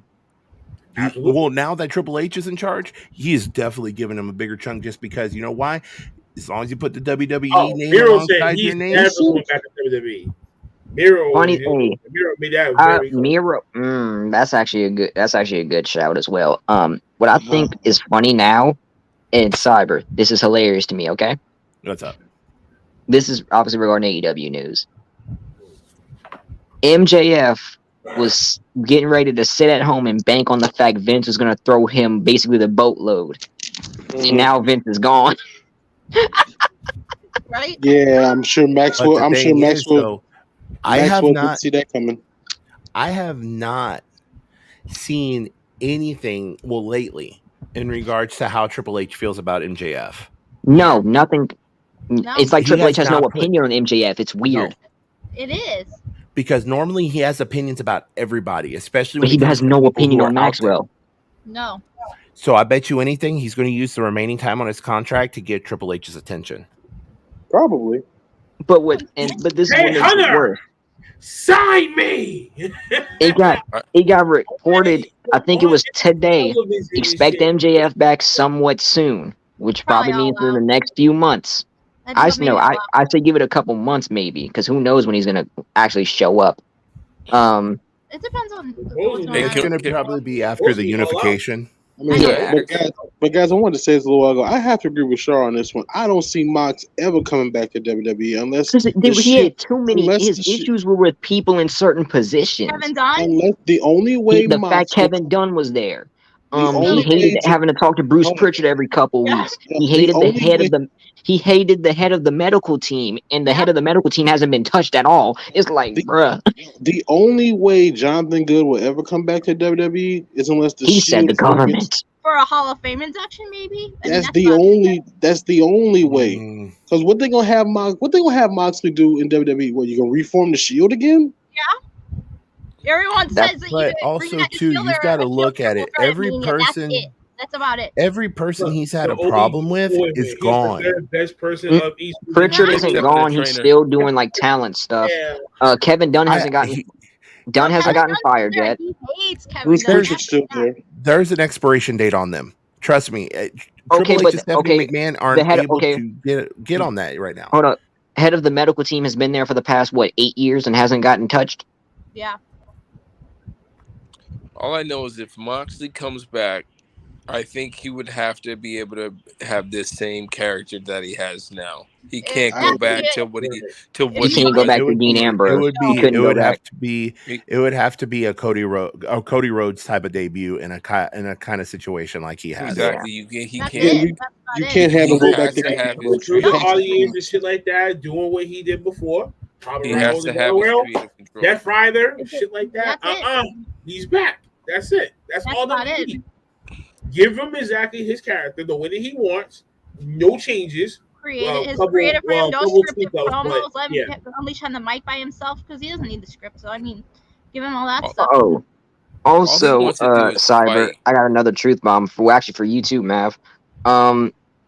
It also came out in a report that female talent that were under contract were contacted, but they're currently off dealing with injuries or indie dates or stuff like that. And the two names, it screamed Hunter Hearst Helmsley. I'm sorry, it did. One of them is Athena, I'm assuming. No. These are more workhorse girls. Megan Bain. I believe that. And Santana Garrett. That I believe. Santana Garrett, That I also screams Hunter, believe. doesn't it? That screams Hunter. It does. Because he wants the workhorses back. He wants the ones workhorse that girls. That's what he does. That are willing to take L's, which I mean, Santana Garrett, look at how many L's she took in NXT. She just put everyone over and was good at it. But here's the thing, though, too. If Adam Cole comes back, he's not coming back alone. He was going to want Britt with him. Britt's going to come with him. I can guarantee you, because Triple H saw the potential in her, but at that time, Vince didn't. Exactly. And we're gonna have 2 Charlotte Flairs. Oh. Yo, Charlotte Flair's don't gonna lose put to Britt and Britt Charlotte Baker. in the same bracket ever in your life. I swear to God. But Britt Bro, Baker they will be do somebody the that a lot of same people can thing. champion. They're both boring, and they I both agree. talk too much. I wholeheartedly agree When Britt Baker was champion, they were doing the same thing with her that they were doing with Charlotte Flair, bro. Just I'm putting sorry. her I'd on rather the see Britt on my television than Charlotte. That's just me. But Yeah, I don't especially mean because it I as know in, Charlotte like, trying to act like she's Latino. Eventually, because I know Adam Cole is locked in with AEW till 2026, I want to say 7. Adam Cole's with 2027. 27. I'm sorry. 5 Well, I years, don't 5 see years. so I don't see an undisputed reunion. If in a fantasy world, I would love to see the entire undisputed era come back to WWE and treat them as the modern day 4 horsemen, like they should have been. Have them on roughshod or some show. And the worst part is O'Reilly and Fish's contracts expire after Adam Cole's because they were signed later. Yeah. Oh, okay, that makes perfect sense then. So what they doing with Roddy Strong? What the hell? Where the hell is Roddy? They are actually putting Diamond Mine in a storyline with Gallus from NXT UK. Damn. Yeah. Mm-hmm. Oh damn! I need to start watching NXT. Then you said the word Gallus. I need to start watching NXT. Yeah, then. the Coffee Brothers and Wolfgang just came out the crowd and beat the brakes off of Diamond Mine. Okay then. Yeah, you give me a reason to watch NXT now. Yeah, then we got Oh wow. Oh shit. Blair Davenport appeared on NXT. yeah, Tyler Bate, obviously. Tyler Bate appeared. I was like, Tyler Bate. I'm like, no takeover. Run that name back one more time. Who? Blair Davenport, B. Priestley. I was about to say, oh shit, B. Priestley's that too? Mm-hmm. Oh, this is No, completely... and also Blackheart. It looks like they're setting up the last Worlds Collide before NXT Europe's thing. Yep. But just kind of a off of wrestling topic thing here. Chadwick Boseman is being honored by Disney and being given the Disney Legends Award for for his King T'Challa character. Yes, sir. That's forget. I don't care about the King T'Challa performance. What I care about was how he was so for the culture. Yes. Every movie he did was especially for the culture. Especially the movie 44 that he did. Oh, Jackie Robinson movie was good as shit. Yes, that was. I need to watch 42, excuse me. I'm sorry. I need to watch it. My brain's half asleep already. My bad. Yep. I mean, it's cool. It's about midnight. It's past midnight for you. You good? I'm okay. I promise. Like there was this Thurgood Marshall movie was crazy. Oh yeah, that was good too. The Thurgood Marshall story. Oh Lord, I didn't see a Thurgood one. Go. Just Google search Chadwick Boseman's movies, and you'll just be like, all right, I'm watching this, and this tomorrow. Oh Lord, Reezy's moving. What room is he in? I heard the door open. He's going to the bathroom. Oh Lord. Dark as shit. Darkness. Darkness, everybody. Burns the light. Yeah, I should know better about. Well, we don't know. Well, I mean, we'll find out. Triple H is on the road right now. It's about to be week 3, about to be a month, and already. I really like how he's pushing though. This week all didn't the people do that it for actually me. want For to him. wrestle. This week all his people that were kicking ass are getting that push, and I love it. Yes. Yeah. And I'm really interested to see what they're going to do with Dexter Lumis with this whole him getting involved with like freaking The Miz and all this stuff. I mean, that's going to be interesting to see how that's going to unfold. I'm sorry, but the one thing that's been really getting me too are these memes that they've been coming out with Rhea Ripley and freaking Dominic Mysterio. Oh my, yo, I saw one. Cyber. I saw one that said. I saw one that said Forbidden Door 2023 Buddy Matthews versus Dominic Mysterio for a custody of Rhea match. I started crying. Such a stupid asshole. Nigga on me. It's more like Dominic Mysterio. There's only one woman who can touch the Redeemer, and you are not her. Why are you singing that clip? We're like, what the hell are you talking about? Yo, OCJ. Freaking, before you guys move on, yo, Marlo just hit Reezy with the meanest comment that was fucking hilarious. What's up, fam? Glad to see Reezy in his What 100th Marlo room. say? I didn't see it. What Marlo say? Glad to see Reezy in his 100th room. Okay, so here's the thing. This is what I got to say about Dominic Mysterio. Right now, he's living the best life right now, doing some of the shit he's doing with freaking Rhea Ripley. Because half of the men that watch WWE are like, damn, I wish I was this motherfucker right now. You wanna know what makes me even funnier, Cyber? He got a girlfriend back at the crib. Man, think about it. Dominic been choked out by Rhea Styles. Got Rhea carrying this man off cave woman style. What the hell? I'll tell you this. I would be like,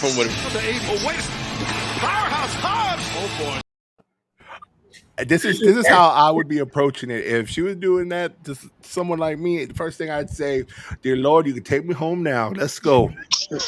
Thank you, Jesus. I will die a happy man tonight. You know who really is a happy man? Buddy Matthews. He's a happy man. He's like, yes, but Buddy can't lose. Buddy can't lose. I swear. He's just over there smirking. Didn't they work out together? Have y'all seen Rhea Ripley back muscles, man? It looked like Rhea just seen their squatted workout routines, guys? Have you seen their workout routines? Been watching her shit on Instagram? Bro, they go crazy. They go crazy. Like, I seriously think she could deadlift my ass. She probably could. And I don't know if I would be scared or freaking aroused. Wait, Are you crazy? She has there was an IG reel of her deadlift, and yeah, it was kind of scary. How much she deadlift? Like 600. 600 pounds. The fuck? 600. Two of me. Oh. She deadlifts 600. Yo. Jules.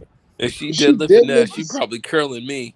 She probably curling my skinny ass. Like, yeah, you can choke me out anytime. That Dominic shit.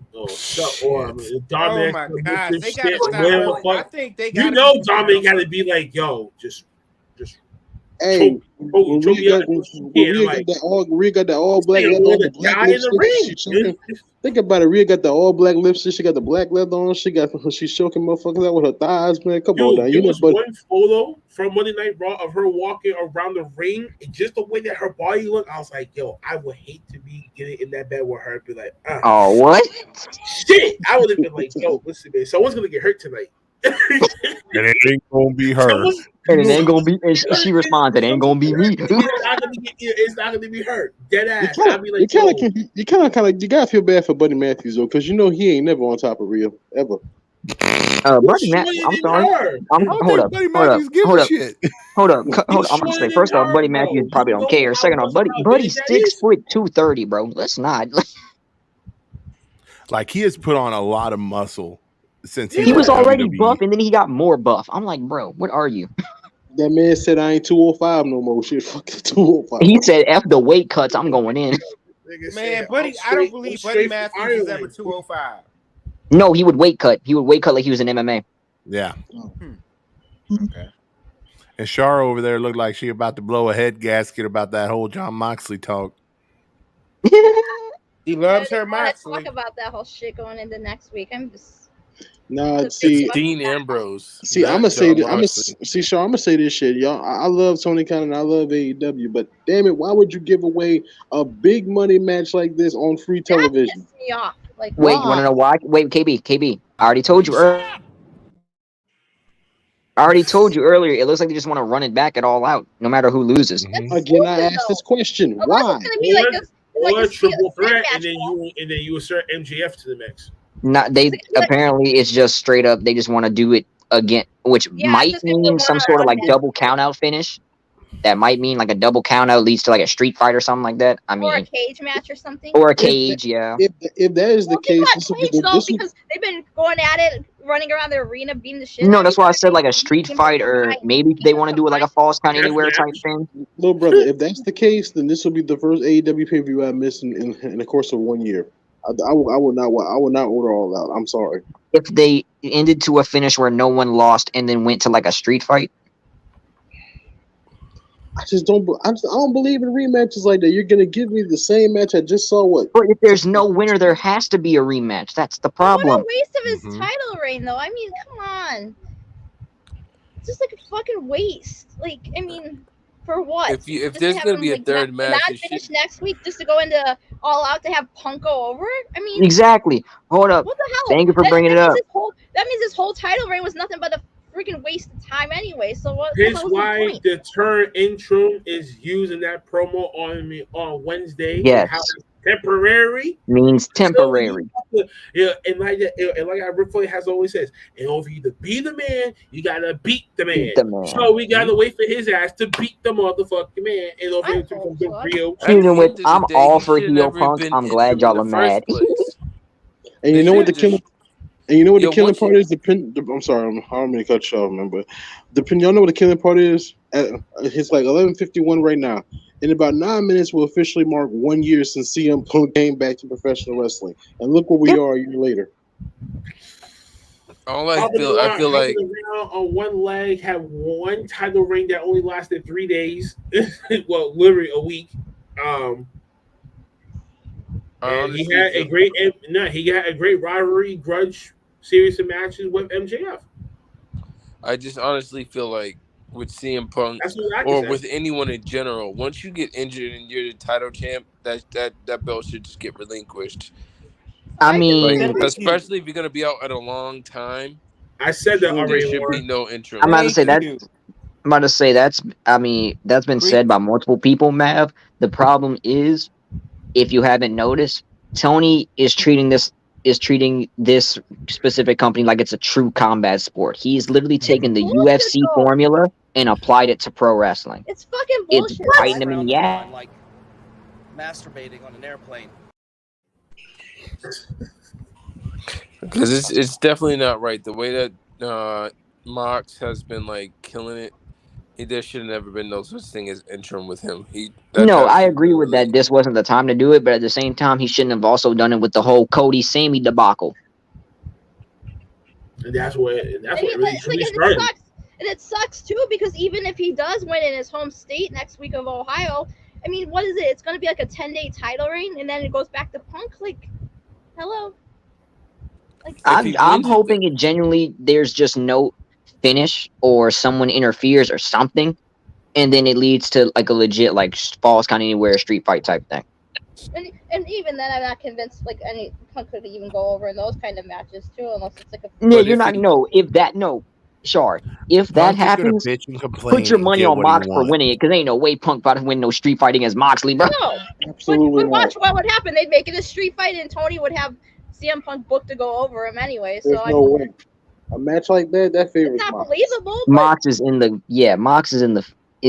the betting favorites in that if it goes to like a street fight.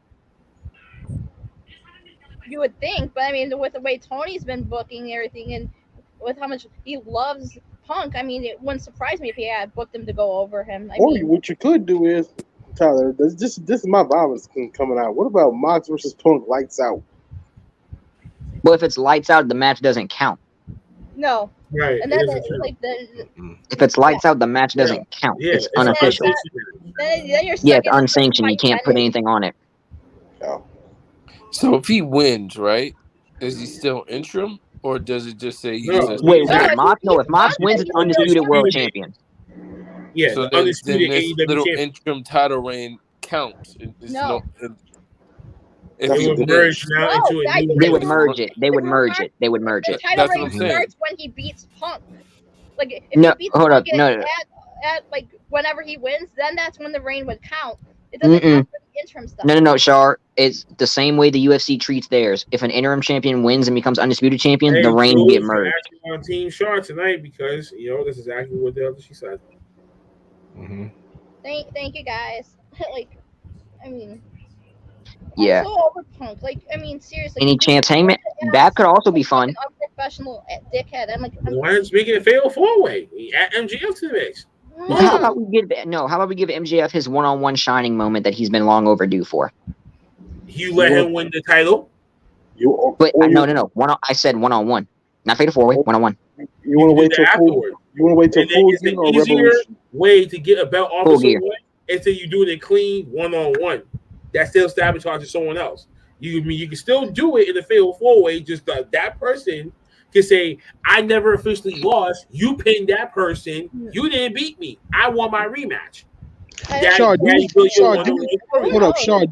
Didn't we just say the same thing a couple of nights ago? But the same thing about Mox not being pinned at all? Yeah, he has not been pinned clean at all in his entire run. And then he gets his rematch, and then it'll be a one-on-one situation. Just like Two of you them want. were unclean pins to Kenny. One was in a Texas Death match against Lance Archer, and the other loss was in a ladder match. Me and Shaw had a whole conversation about this. Yeah, about he hasn't been pinned. He hasn't really been pinned since he got there. That's the thing. Me and Shaw had a whole conversation about this. For Mox, a whole scenario of Mox not being pinned at all, but he loses the championship. No, I'm not convinced Punk should be the one beating him clean either. I mean, that should be reserved for someone like MJF, someone like Darby Allin, someone who could benefit from this. Punk doesn't. In that scenario, the perfect situation would be if MJF comes back, you make it a triple threat. MJF pins Punk, Mox never gets pinned. Yeah, that's the perfect. Hold up. That's the perfect situation for us as viewers. You called him out, and then he never showed up. And that's the perfect situation for us. Perfect situation, technically, now is that. He said that was off script. Yeah. I must say, perfect situation. That's perfect situation for us as viewers. Perfect situation for them. I forgot who said it. You throw Hangman in there, have Hangman take the pin, and then afterwards you have MJF come back. You start that thing, and then go from there. You can do it. You can run back MJF versus Mox the second time because we all know how that ended the first time. I'm saying that would be such a mess because, like, if Hangman eats a pin, okay, he's out of the world title picture, but then you're still at the same scenario. You still have Punk involved in the title picture. You still have Mox involved in the title picture. You still have like MJF involved in the title picture. It's just going to be. Hangman hasn't left the world title picture. He just hasn't really been in matches. That's the problem. Man, look, he's like he's like one of my favorite Jay-Z albums. He faded to black. he never came the fuck back until Dark Order came back. Until Dark Order came back. Black, but before that, he was putting on matches with like Silas Young and David Finlay to build himself back up. Facts. Black, can we acknowledge though not this week?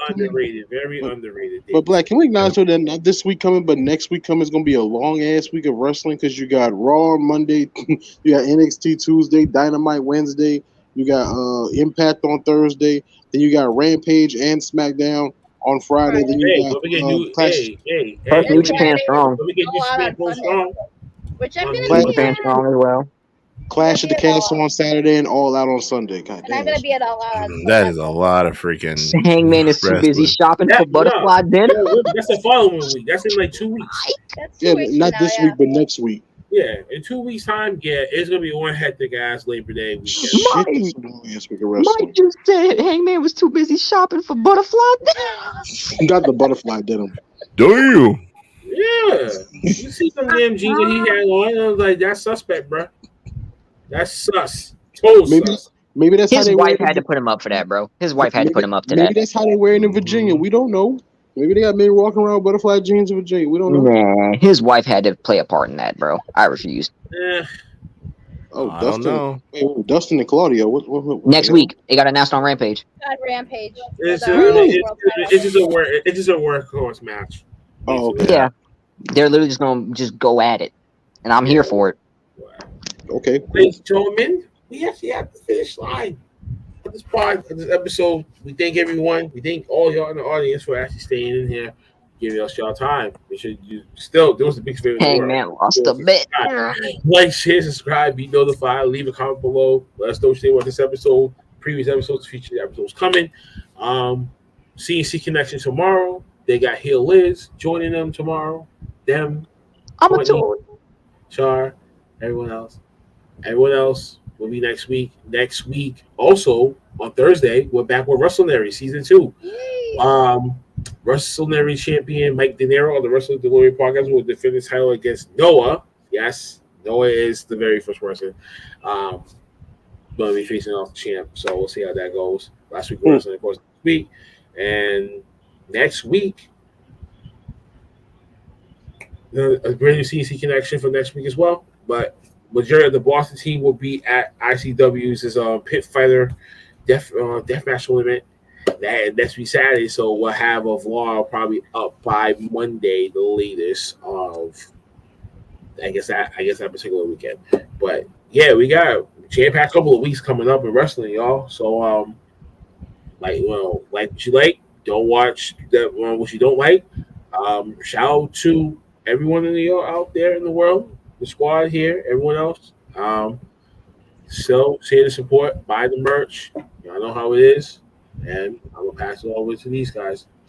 Thank you guys for tuning in for me, Blackheart. And pass it over here to Cyber.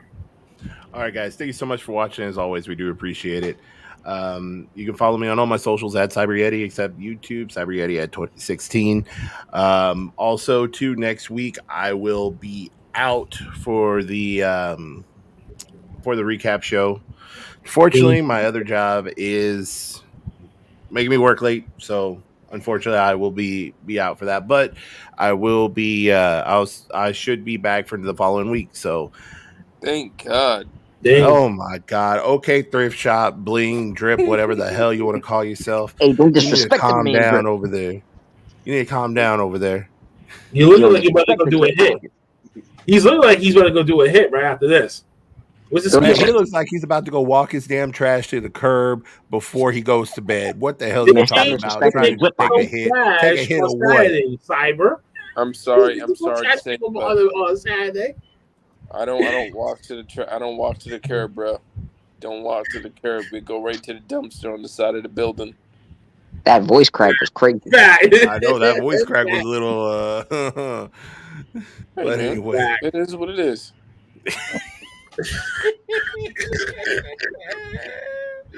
Shark still looks like she's upset. Listen. No, I'm ready when it's my turn. I have to get out of here. Oh Jesus! Shout out to all my Dean Ambrose fans. Just for fun, what if we called this the FYI belt? But yes, please like, share, subscribe, watch our shows. CNC Connection tomorrow night. I love each and every one of you. Thank you for watching. Have a great night. We see you next week. Pass it over to First Lady. Hi everyone. Thanks for all the love and support. Keep liking, sharing, subscribing our content. We greatly appreciate it. Check Courtney and I out tomorrow on the CNC Connection. And to close things out, I want to say, CM Punk, kiss my ass. You no good, overrated piece of shit. Go retire for the next 7 years and never come back ever again because no one wants to see your face because you're overrated, you little punk ass bitch. Damn. Oh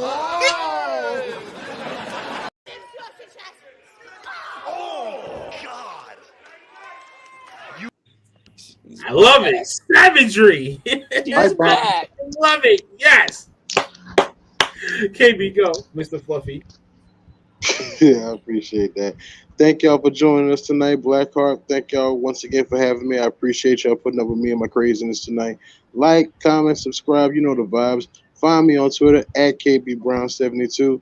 Until next week, I tip my hat to y'all. Y'all remember, love is God, God is love. Peace.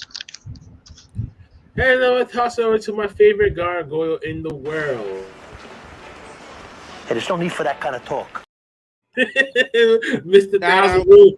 Thousand Rooms himself, Breezy Bags. Shout out to everybody for supporting the podcast. Are you making a pizza back there? You said, is that pizza? Are you making pizza back there? Yeah, I'm making. Not even trying to hide it.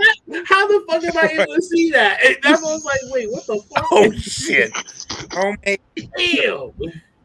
Chef Reezy, you trying to take my job, bro? Bro, I'm freaking dying. I'm sorry. I just saw a meme that said CM Punk doing his best impression of his UFC career when he was laying down trying to make snow angels. Hell yeah. Let this man say goodnight, man. I'll drop a pipe bomb on CM Punk's bum ass any day of the week.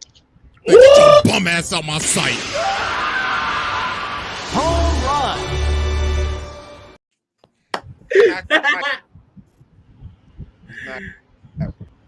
But shout out to everybody for supporting the podcast, especially me. And check out the CNC Connection tomorrow. Dope show, fun show to watch. If you're not watching them, if you're not watching the OTT podcast, you're missing out. Salute.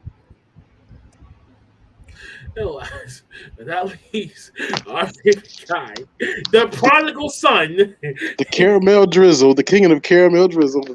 The king of Twitter Spaces. Oh yeah, I was about to say the same the thing. mini Slim Thug, Him and King Reezy. the mini C murder. You done? You done now? Yeah, we're finished. All right. The man of 1,000 waves. The man of 1,000 poses. The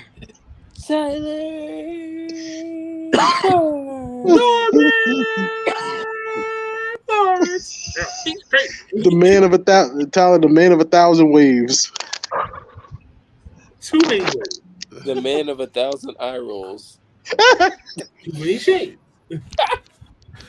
Let this man talk. Call him Detective Shades. Now you done?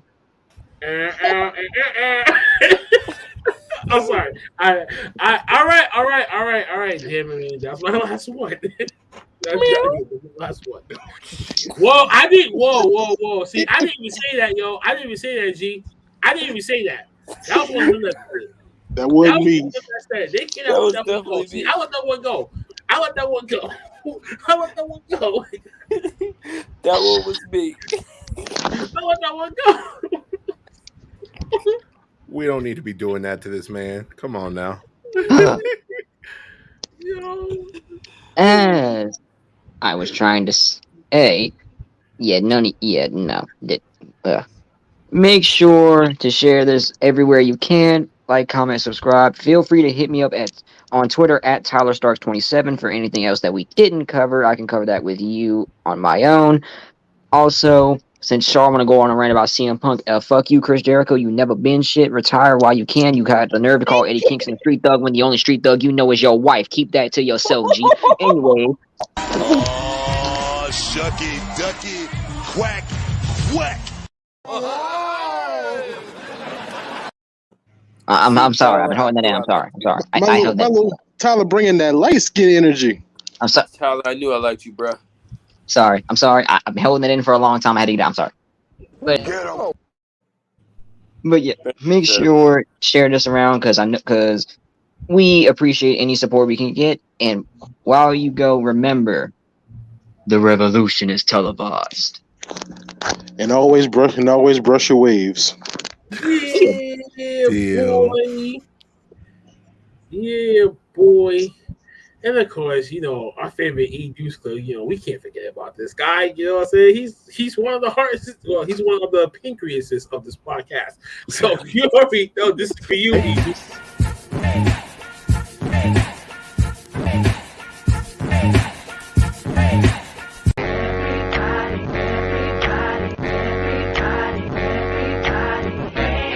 Deuce.